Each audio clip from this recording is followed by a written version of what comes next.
ম্যাচের আগেই ফলাফল পাস, ব্রাজিল বনাম উরুগুয়ে, কোয়ার্টার ফাইনালে কোন দল জিতবে। এবার প্রতি ম্যাচের মতো এই ম্যাচকে নিয়েও ভবিষ্যৎবাণী করেছে জ্যোতিষী টিয়া। দর্শক জেনে রাখা ভালো, এর আগে কোয়ার্টার ফাইনাল ম্যাচে আর্জেন্টিনাকে সমর্থন করেছিল জ্যোতিষী টিয়া, আর আজ ব্রাজিল বনাম উরুগুয়ের ম্যাচকে নিয়ে ভবিষ্যৎবাণী করেছেন। আগামী 7ই জুলাই বাংলাদেশ সময় সকাল 7টায় কোয়ার্টার ফাইনালের শেষ ম্যাচে মাঠে নামবে ব্রাজিল এবং উরুগুয়ে। তবে দর্শক, এই ম্যাচটি একটি আড্ডাআড্ডি ম্যাচ হতে চলেছে। ব্রাজিল এবং উরুগুয়ের পরিসংখ্যান দেখলে বোঝা যায় ব্রাজিল এগিয়ে রয়েছে।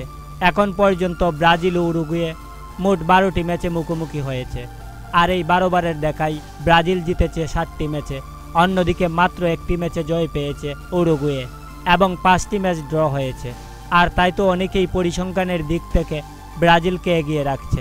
এদিকে প্রতি ম্যাচের মতো এই ম্যাচকে সামনে রেখে জ্যোতিষী টিয়া ভবিষ্যৎবাণী করেছেন। জ্যোতিষী টিয়ার সামনে ব্রাজিল এবং উরুগুয়ের পতাকা রাখা হলে জ্যোতিষী টিয়া ব্রাজিলের পতাকা তুলেছেন। আর তাই তো মনে করা হচ্ছে ব্রাজিল বনাম উরুগুয়ের ম্যাচে ব্রাজিল জয় পেতে চলেছে। তো দর্শক, এই ম্যাচকে নিয়ে আপনাদের প্রেডিকশন কি জানিয়ে দিন নিচে কমেন্ট করে। ধন্যবাদ সবাইকে।